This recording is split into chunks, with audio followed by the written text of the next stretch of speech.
تو بہت سخی ہے امام حسین، جو ان کے ذکر کی محفل، پورا خاندان ہی سخی ہے، پورا خاندان ہی سخی، جو ان کی محفل سجاتے ہیں ان کی مرادیں پوری ہوتی ہیں۔ ہندوستان میں اس واقعے کو غالباً علامہ ارشد القادری علیہ رحمہ نے لکھا ہے۔ ہندوستان میں ایک مسلمان کا گھرانہ تھا، اور عاشورہ کے دن وہی جو سنیوں کے یہاں نیاز فاتحہ کا اہتمام ہوتا ہے، وہ سب اہتمام چل رہا تھا۔ پڑوس میں ایک ہندو عورت رہتی تھی۔ اس ہندو عورت نے اپنی پڑوسن سے پوچھا کہ بھابھی کیا بات ہے، آج آپ کے گھر میں کچھ الگ سا ماحول لگ رہا ہے؟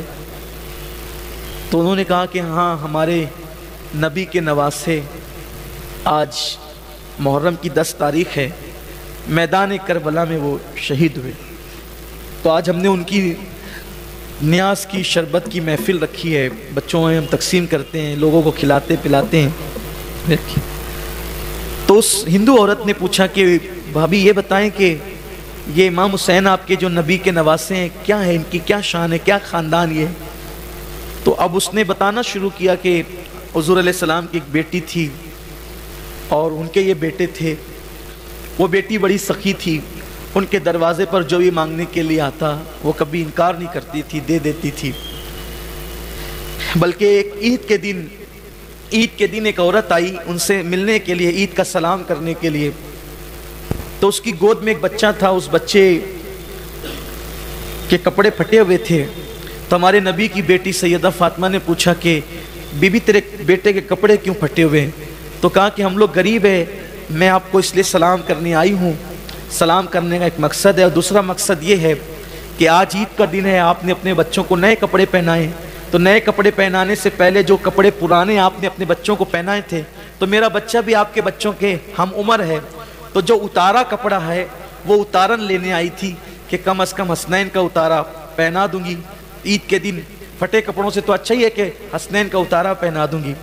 بی بی نے اتنا سنا، سیدہ فاطمہ نے سنا، تو اپنی کنیز کو آواز دی، اور دونوں شہزادے سو رہے تھے، ان میں سے ایک کو اٹھایا، کنیز آئی تو کنیز سے فرمایا کہ جو کپڑے ہم نے کل پہنائے تھے شہزادے حسین کو وہ لے آؤ۔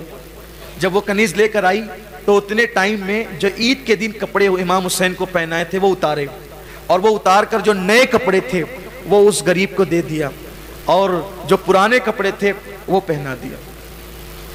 اس عورت نے کہا میں نئے مانگنے نہیں آئی تھی، میں تو پرانے مانگنے۔ کہا ہمارے گھر کی ریت یہی ہے کہ ہم اچھا اوروں کو دیتے ہیں، اور جو کم اچھا ہوتا ہے وہ اپنے لیے رکھتے ہیں، لے جاؤ۔ تو اس طرح کی بہت سی داستانیں اس نے سنائی، امام کی سخاوت وغیرہ وغیرہ، کہ ایک مرتبہ امام حسین کے دروازے پر ایک مسافر آیا، اور مسافر نے آ کر کے صدا لگائی کہ میں مسافر ہوں، امام مجھے عطا کریں، کچھ دیجئے، مجھے بھیک دیجئے۔ اندر سے کوئی جواب نہیں آیا، دھیان دینا ذرا، توجہ کرنا، اندر سے کوئی جواب نہیں آیا۔ تو اس سائل نے شعر کہنے شروع کیے، اے امام آپ نے دیر کر دی بھیک دینے میں، اب میں خالی ہاتھ جاؤں گا واپس تو لوگ مجھ سے پوچھیں گے کہ سخی کے در گیا تھا اس نے کیا دیا۔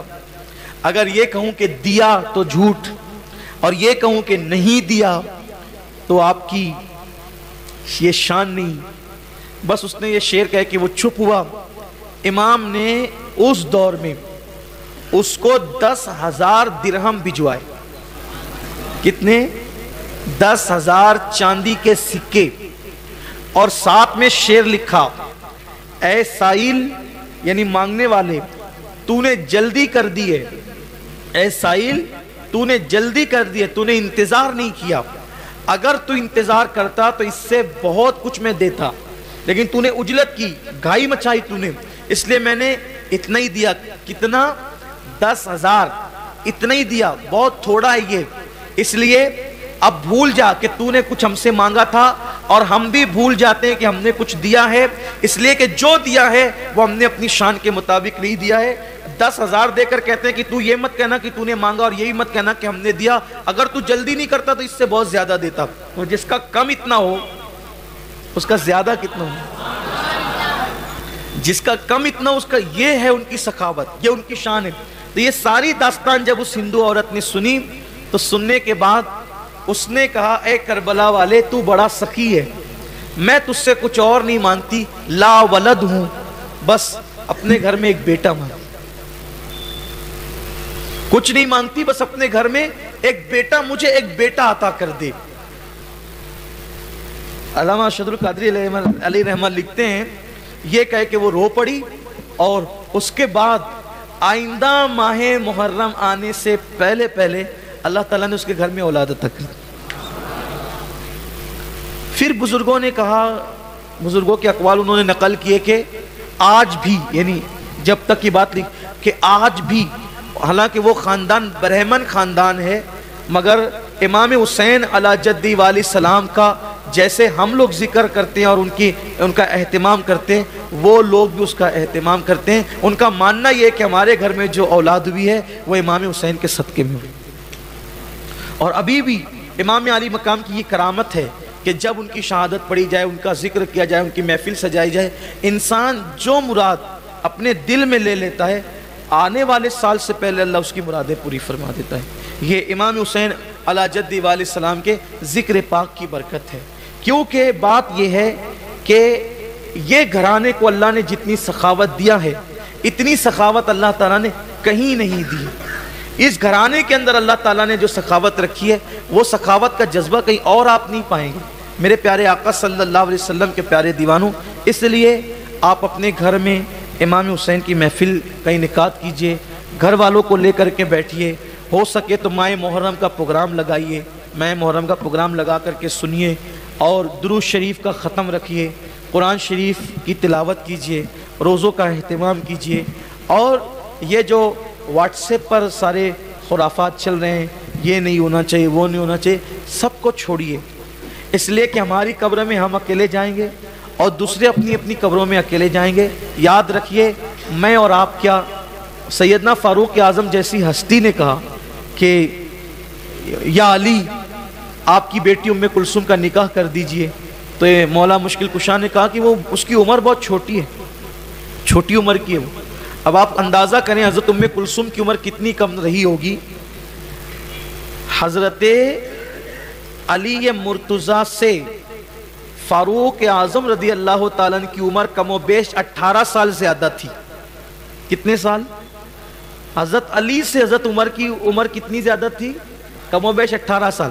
تو جب حضرت علی سے ان کی عمر اتنی زیادہ تھی تو ام کلثوم سے کتنی زیادہ رہی ہوگی ان کی عمر؟ اس کا اندازہ آپ کر سکتے ہیں۔ لیکن جب مولا مشکل کشا نے کہا کہ ام کلثوم کی عمر چھوٹی ہے، تو فاروق اعظم نے کہا کہ آپ یہ نہ سمجھیں کہ میں جو ہے وہ کسی شوق اور عیش و عشرت کے لیے نکاح کرنا چاہتا ہوں، میں تو صرف اس لیے نکاح کرنا ہوں کہ اللہ کے رسول علیہ السلام نے فرمایا کلو نسب و سبب ینقطع الا نسبی و سبب، کہ ہر رشتہ داری قیامت کے دن منقطع ہو جائے گی الا نسبی و سببی، لیکن میری رشتہ داری قائم رہے گی۔